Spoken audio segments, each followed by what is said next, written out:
welcome to Storytime with Cardiff Central Library Hub. Today's story is all about a bird that is extinct, which means it doesn't live anymore.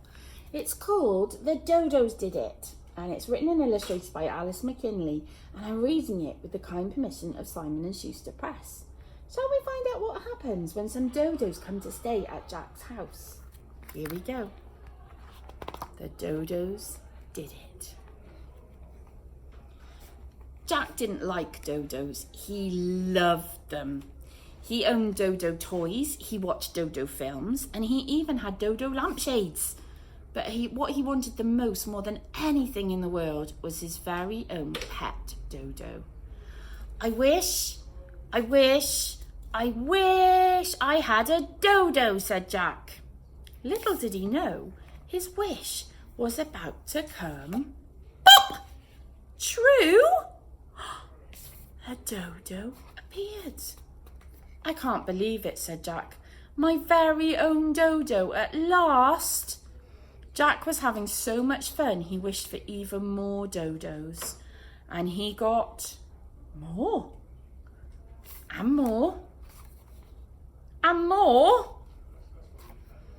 At first, it was the best thing ever. But before too long, Jack realised that 1, 2, 3, 4, 5, 6, 7, 8, 9, 10 pet Dodos were a little more trouble than he thought they'd be. Mum and Dad were not happy when they saw the mess. It wasn't me, cried Jack. The Dodos did it. Don't be silly, Jack. Dodos are extinct, said Dad. Come on, we'll be late for your swimming lesson. Jack couldn't escape the Dodos at the swimming pool. They were diving and splashing and having a lovely time. Not everybody enjoyed the splashing, though. It wasn't me. The Dodos did it. Jack, there are no Dodos anymore, said Mum. Things were bad at the playground. It wasn't me. The Dodos did it, said Jack. It got even worse at the cafe. Jack, said his mother. The Dodos did it, said Jack. The library was awful. It wasn't me, said Jack. And for the supermarket, well, the Dodos did it, said Jack.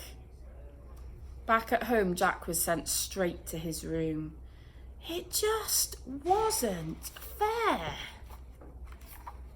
I wish all the Dodos would disappear and I only had one pet, said Jack.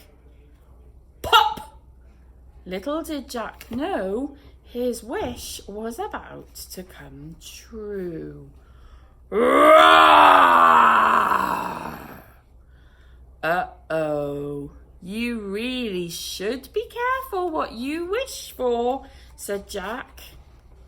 The noise from Jack's new pet brought his parents up the stairs. Jack, what's all that racket? You'll disturb the neighbours, shouted Dad.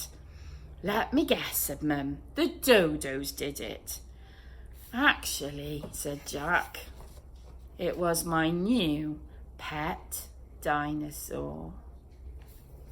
And that's the story of being very careful what you wish for, because Jack didn't get just one Dodo, he got 10 Dodos, and they got him into all sorts of trouble. And when he asked for another pet, he got a giant dinosaur. I hope you have fun out there with your pets today. See you all very soon. Bye-bye.